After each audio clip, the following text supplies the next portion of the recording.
do podstawowych zadań nowej Rady Miejskiej należało uporządkowanie sytuacji w mieście po Wielkiej Wojnie.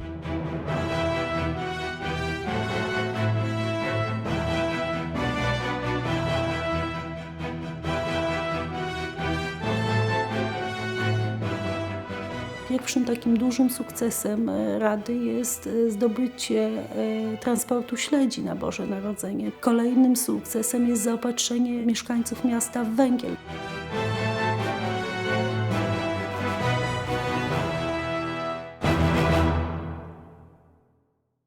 Były to czasy po odzyskaniu niepodległości, po 123 latach niewoli i rodzące się młode państwo borykało się jeszcze z problemami. Trwała wojna na wschodzie, trwała walka o Górny Śląsk, Warmię i Mazury. Nie ustalono do końca granic.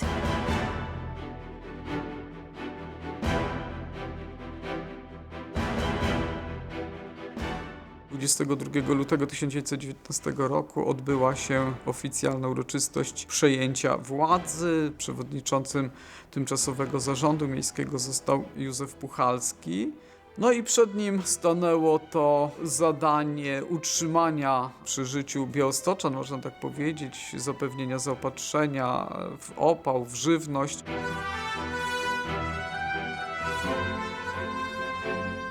Ale też władza państwowa tutaj traktowała te tereny jako tereny przyfrontowe. W zasadzie Białystok-Białostoczyzna wchodziła do zarządu ziem cywilnych. Został przysłany tu też z ramienia rządu polskiego komisarz Napoleon Cydzik, który tutaj miał kontrolować z jednej strony, a z drugiej strony koordynować też działania na poziomie państwowym. Pamiętajmy, dlaczego on przyjechał, dlatego że jeszcze nie było tutaj innego przedstawiciela władz państwowych, czyli wojewody. Białystok i cała Białostoczyzna jest tutaj terenem dość specyficznym, dlatego że jest to też i strefa przyfrontowa i tutaj władze tworzą komisariat cywilny i komisariat wojskowy ziem wschodnich. I rzeczywiście oprócz tutaj władz samorządowych też jest wysłannik, właśnie komisarz Napoleon Cydzik, postać dość ciekawa, człowiek, który przyjeżdża z Warszawy i w zasadzie tutaj zarządza w imieniu rządu polskiego. Trzeba tutaj podkreślić, że współpraca pomiędzy Napoleonem Cydzikiem a chociażby Józefem Puchalskim, Radą Miejską, układała się dość dobrze.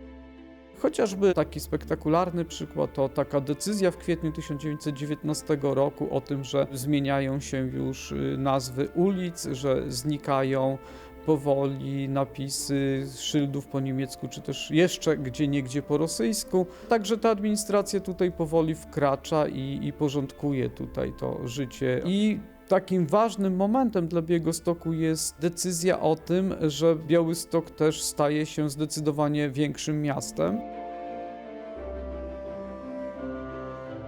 Wsie, które są wokół Białegostoku, chociażby Dojlidy, Wysoki Stoczek, Dziesięciny, Słoboda, Starosielce, Wieś i inne dzielnice zostają przyłączone i włączone w skład administracyjny Białegostoku. Białystok powiększa swoją powierzchnię z 2700 hektarów do 4400. Na pewno nie była to praktyka powszechna. W województwie białostockim w zasadzie taką operację wykonano tylko w Białymstoku. Ja myślę, że tutaj ktoś, kto też decydował perspektywicznie w pewien sposób myślał, że miasto o tej randze będzie też wymagało przestrzeni, będzie wymagało terenów inwestycyjnych, terenów do zamieszkania, że na pewno będzie się rozwijać.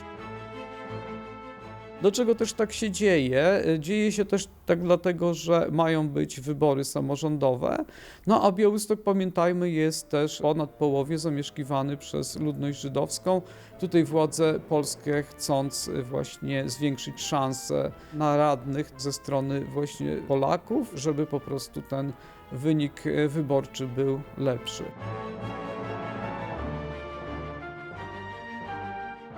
Wybory odbywały się 7 września 1919 roku. Czynne prawo wyborcze mieli wszyscy mieszkańcy, którzy ukończyli 21 rok życia, a bierne prawo wyborcze mieli wszyscy mieszkańcy, którzy ukończyli 25 rok życia. Rada nie miała budynku, w którym mogłaby się spotkać, tak? Władze miejskie nie miały budynku, w którym mogłyby rozpocząć urzędowanie, więc gdzie tu miejsce na kampanię wyborczą, gdzie tu miejsce w ogóle na takie luksusy jak chociażby plakaty, zebrania, uświadamianie. Wystawiono tylko 3 listy wyborcze, przy czym pierwsza lista wyborcza dostała tylko 50 głosów i nikt z przedstawicieli tej listy nie uzyskał mandatu. W sumie na drugą listę wyborczą zagłosowało ponad 3000 osób, co dało 35 mandatów, no i trzecia lista wyborcza uzyskała 7 mandatów. Jednak frekwencja była na tyle mała, że trudno wręcz użyć tutaj sformułowania o wyborach powszechnych. Sam fakt, że około 4000 osób poszło do głosowania, kiedy tych mieszkańców było na pewno około 30 000, świadczy jednak o niezbyt dużym zasięgu samych wyborów i samej idei wybierania Rady Miejskiej.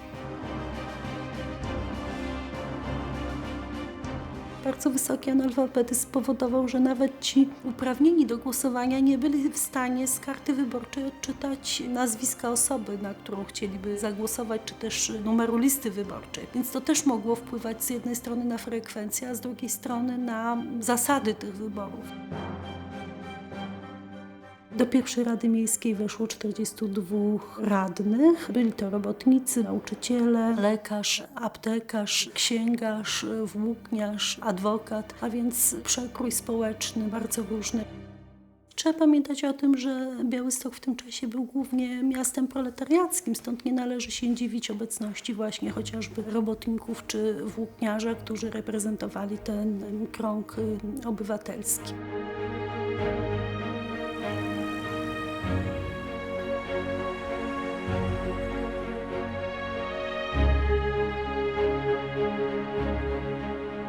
Za to zabrakło ludności żydowskiej, ponieważ właśnie ludność żydowska zbojkotowała te wybory. No i nie było reprezentantów niektórych mniejszości, między innymi właśnie tej listy protestantów, która nie zdobyła zbyt dużego poparcia społecznego.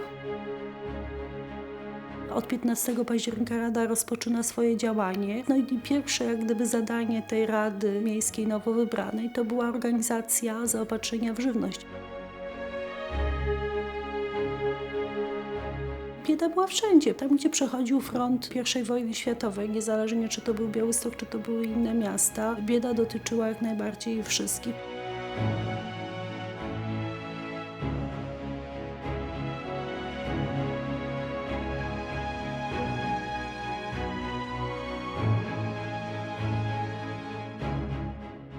Zabezpieczenie źródeł czystej wody, wprowadzenie praw zapobiegających epidemiom, ponieważ niedostatki żywności zazwyczaj później owocują rozmaitymi epidemiami. Również transport publiczny trzeba było zorganizować na nowo. Trzeba było zadbać o remonty w budynkach użyteczności publicznej. Część Białegostoku leżała w ruinie. Kiedy założono województwo i do Białegostoku zjechał wojewoda, okazało się, że hotel Ritz, w którym zaczął urzędować, jest tak zdewastowany, że w zasadzie nie można tam prowadzić żadnej takiej działalności administracyjnej. Po prostu były to ogromne problemy. Istniała różnica wielka pomiędzy Polską centralną, Polską też zachodnią, gdzie był zabór pruski, tutaj był zabór rosyjski, oddzielne systemy miar, oddzielne systemy wag. Kolejne sprawy, które też były ważne z punktu widzenia funkcjonowania państwa polskiego, to Rada wyasygnowała pieniądze na plebiscyt na Górnym Śląsku i wyasygnowała pieniądze na organizację polskiej armii walczącej z bolszewikami. Oczywiście były też i działania, powiedziałabym, o takim bardziej charakterze prospołecznym, jak chociażby nadanie pierwszego obywatelstwa honorowego. Oczywiście tym pierwszym honorowym obywatelem został Józef Piłsudski.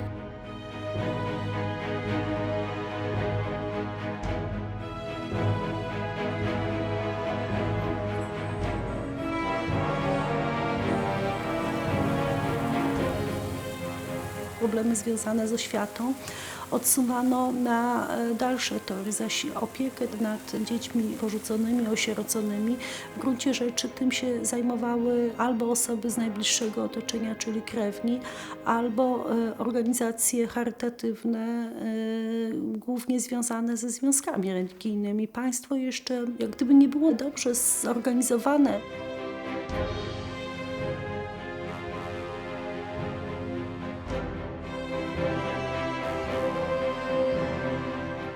dodatku właśnie niezadowolenie społeczne płynące z jednej strony z takiej niepewności, jak trwałe okaże się państwo polskie, z niepewności tego, jak zachowają się państwa ościenne, rosnące w siłę. To wszystko rzutowało też na późniejszą ocenę pracy pierwszego samorządu, która była taka, no powiedzmy sobie, niejednolita.